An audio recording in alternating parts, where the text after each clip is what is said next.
Okay, today I want to talk about IVF. When you look around, about 10 years ago, you had normal deliveries. Today, the number of C-sections are far more than the normal deliveries. What's really changed? Nothing. There are very few people who require C-sections when things go wrong. But other than that, it's just business because you can make more money with a C-section. It's as simple as that. And that's why there's no explanation as to why 10 years ago there were more normal deliveries. It was normal and people strive to have a normal delivery. And today it's C-section. Comes down to business. IVF again. It's a good thing we have IVF for that small population of women and families who really truly cannot have children and they want to have children. But the problem is, are we aware of the side effects? There is so much of research showing today the connection between cancer and IVF, and there are articles and research showing that there is no connection. But are we going to wait for something to happen in order to prove that whether that research was right or wrong? It comes down to using common sense. When it comes down to IVF, what's happening is there is so much of change to the hormonal balance of a woman. Now, any woman who's gone through IVF or the procedure of freezing eggs will understand the pain that they go through, the fluctuations in their mood, the fluctuation in their hormone levels, the extreme acidity, the extreme bloating, the complete change in their period cycle. Scientists, nutritionists, researchers are yet to understand the complexity of how hormones work in the human body, and here we are with a procedure which is sold like candy to people today. What happens is, it's great to have IVF. There's a very big difference between creating awareness that, hey, there's an option called IVF in case you can't have children today. And then you have people advertising, you have hospitals advertising IVF. Now that's where you can clearly see, it doesn't take any intelligence to see that when you advertise something, it has a business angle involved. You create awareness and you make people aware that, hey, listen, there is something that can help you with your cancer. There is something that can help you with your diabetes. But when it comes to clear advertising, you understand that there's a business angle. So the problem is today, women are told that, hey, listen, you can have a kid whenever you want, 38, 40, go ahead. Involve yourself in your career, involve yourself in your ambition, freeze your eggs. We have an IVF option. It's sold to you. No one's telling you the risks that come with it. There's so much of research out there showing the connections with cancer for the mother and also for the babies. Now, is this right? Is this wrong? There's loads of medical research. Some of it proves that there's no connection. Some of it proves that there's a direct connection. We have doctors. I'm in the process of requesting doctors to submit the medical cases of all their IVF patients so that we can track when people come to us with cancer, have they gone through IVF? Because we already have doctors pouring in data and a correlation which we're hoping to publish as a white paper sometime soon. Again, it's common sense. What creates breast cancers today, especially ER positives? What creates ovarian cancers? What creates endometrial cancers? When there's a dominance of estrogen in the human body. So that's what hormone therapy is all about. They give you a hormone blocker to block excess estrogen. In the IVF procedure, here we are pumping hormones into a woman's body, which is either excess estrogen or basically gonadal gland hormones, and we're just pumping them with those hormones, which has the possibility of creating cancers or a terrible hormonal imbalance at some point in the mother or in the baby. Now, whether we're going to wait to see if that happens to us, or number one, I'm not here to tell you don't do IVF. I'm here to say do it with awareness. Start exploring. Number one, the root cause. Why am I not able to conceive? Today, everyone wants things really, really quickly. And I'm going to talk about a couple of points that you may want to explore before deciding that, hey, I've tried for 3 months, I've tried for 6 months, I can't conceive. I need IVF. That's not the way to look at IVF. You look at IVF when you've explored every possible option of first trying to naturally conceive. And then you go ahead. So I'm not against it. I'm against the fact that it's sold like candy. And I should be honest with you, about 3 years ago, I had a doctor from an IVF clinic who said, hey, Luke, for every patient you refer to my IVF clinic, you will get X amount of money. Now that's a business. That is purely a business where we have people where you diagnose with them, you find out what their root causes, you make certain lifestyle shifts, and they are conceiving. Like I said, very few people cannot truly conceive. Number one, we look at high prolactin levels. Today we see almost 1 in 4 or 5 women have high prolactin.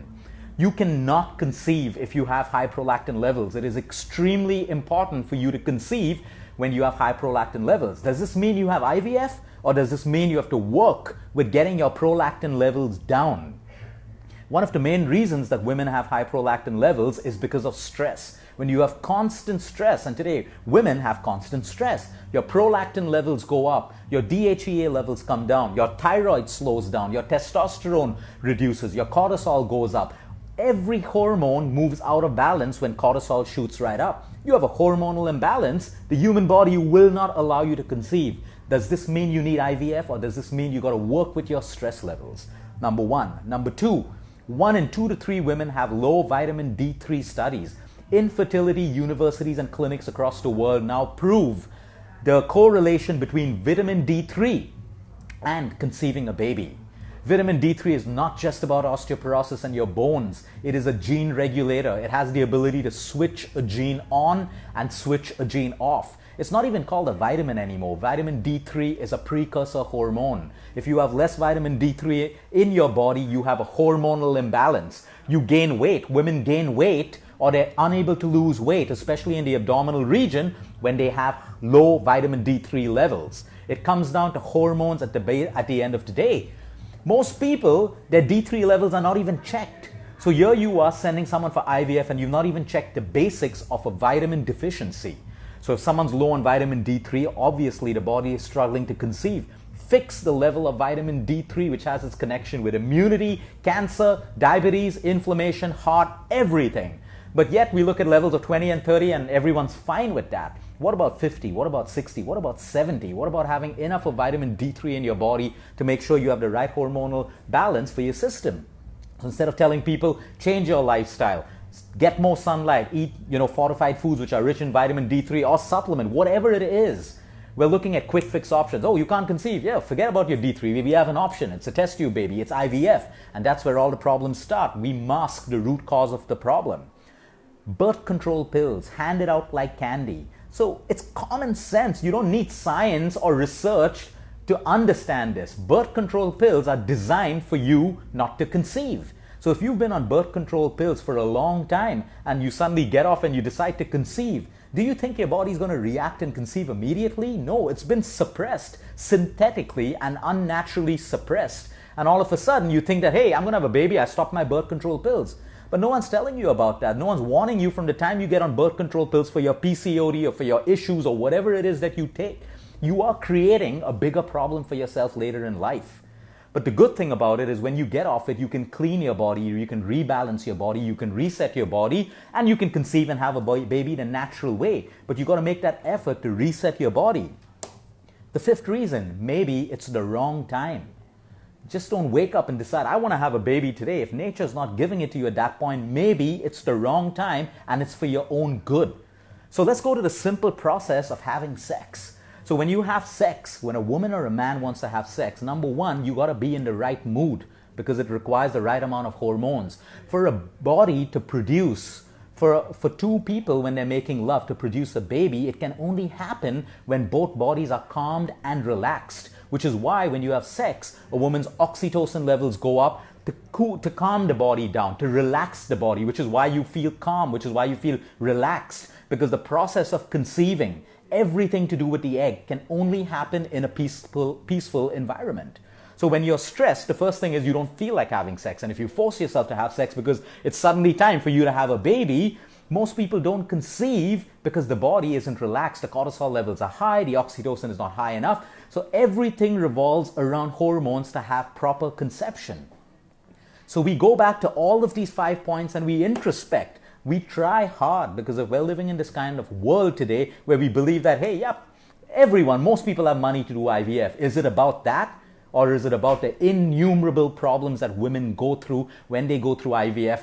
Even including the fact that babies, many of them are born with very, very low immunity and all of these things. At the end of the day, this is unnatural. When it is unnatural, you will have consequences. And there are many people who don't. But the problem is, the issue is, you need to have that kind of awareness. So before jumping into all of these things, can you first introspect your life and naturally try to balance all of these things? Because everything that is advertised for you means there is money involved. It's $1 billion industry. All they care is about the number of IVFs they put people through.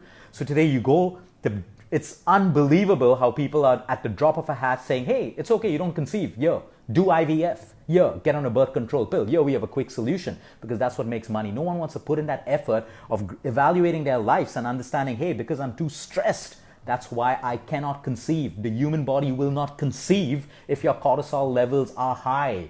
That is your own body's intelligence protecting you and protecting the egg and fertility. It's as simple as that. You cannot go against nature. You cannot go against the intelligence and brilliance of the human body.